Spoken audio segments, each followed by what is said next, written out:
1997 की गर्मियां दिल्ली की सड़कों पर अपने पूरे उबाल पर थीं। एक पुरानी हवेली जिसकी दीवारें वक्त की कहानियां चुपचाप सुनाती थीं। वहीं कोने में बैठी आर्या अपनी डायरी में कुछ लिख रही थी। वो शब्दों से बातें करती थी जैसे वो ही उसके अपने हों। 20 साल की आर्या गहरी आंखों वाली जो सपनों को जीती नहीं महसूस करती थी। माँ अक्सर कहती, आर्या, जिंदगी किताबों में नहीं, इन गलियों में सांस लेती है। बाहर निकलो, देखो उसे। पर आर्या को लगता किताबों में जो लिखा है वो असली है।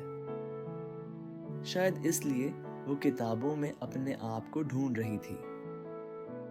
एक दिन कॉलेज के प्रोजेक्ट के बहाने वह छावड़ी बाजार गई, जहां पहली बार उसकी मुलाकात आदित्य से हुई, एक युवा फोटोग्राफर जिसकी आंखें कैमरे से ज्यादा दिल से देखती थीं। आदित्य की मुस्कान में कुछ ऐसा था जो आर्या को असहज भी करता और अजीब सी शांति भी देता। फोटोग्राफी सिर्फ फ्रेम नहीं पकड़ती, उसने कहा, ये उस पल की आत्मा को कैद करती है। वो उसकी इस सोच से चौंक गई। आदित्य ने तस्वीरें ली, मगर साथ में आर्य के भीतर की परतों को भी पढ़ना शुरू कर दिया। वो अब किताबों से ज्यादा उसकी बातों में गुम रहने लगी थी। एक बार जब वो पुरानी हवेली की फोटो खींच रहा था,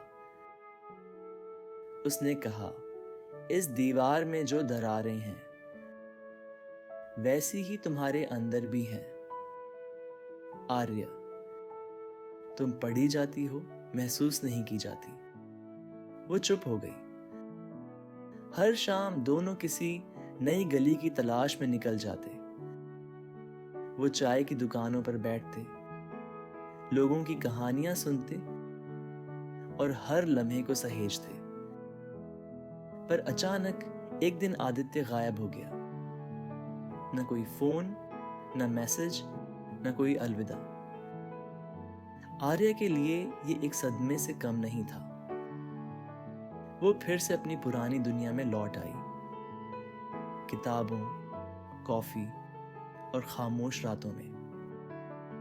पर अब शब्दों में भी शून्यता भर चुकी थी। 6 महीने बाद एक साधारण लिफाफा उसके नाम आया। उसमें सिर्फ एक तस्वीर थी। हिमालय की पगडंडी पर एक लड़का चलते हुए पीठ दिखाता। पीछे सिर्फ एक वाक्य लिखा था, कुछ सफर अकेले तय करने होते हैं। आर्या ने पहली बार खुद को छोड़ा। वो निकली पहाड़ों की ओर, उन रास्तों की तरफ जहां न इंटरनेट था, न भीड़, सिर्फ शांति थी और सवाल। वह ऋषिकेश पहुंची, फिर काशी और आखिर में लद्दाख। हर जगह उसे कोई ना कोई मिला जो कुछ न कुछ सिखा गया। एक साधु जिसने अपना पूरा अतीत भुलाकर सिर्फ वर्तमान में जीना सीखा था। एक विधवा जो गम को कविता बनाकर जी रही थी। और एक नन्हा बच्चा जो हर पत्थर में खिलौना ढूंढ लेता था। आर्या ने उनके अनुभवों को डायरी में उतारना शुरू किया। वो फिर से लिखने लगी, पर अब वो कहानियां वो सिर्फ कल्पना नहीं थी, वो जी गई जिंदगियां थीं। 3 साल बीत चुके थे। आर्या ने एक किताब पूरी की, रूह का सफर। जब वो दिल्ली के एक पुस्तक मेले में इसे लॉन्च करने गई, तो मन से उतरते हुए उसे एक परिचित चेहरा दिखा।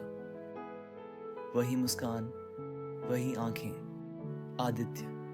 वो सामने आया और मुस्कुराते हुए बोला, तुम्हें पढ़ा और हर शब्द में खुद को पाया। आर्या ने नजरें झुकाकर पूछा, क्यों गए थे?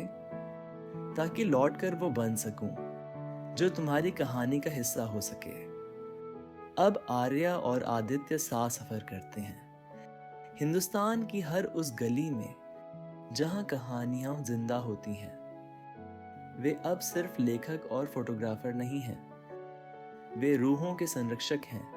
उनकी यात्राओं का हर पड़ाव एक नई कहानी है, हर कहानी एक नई सच्चाई।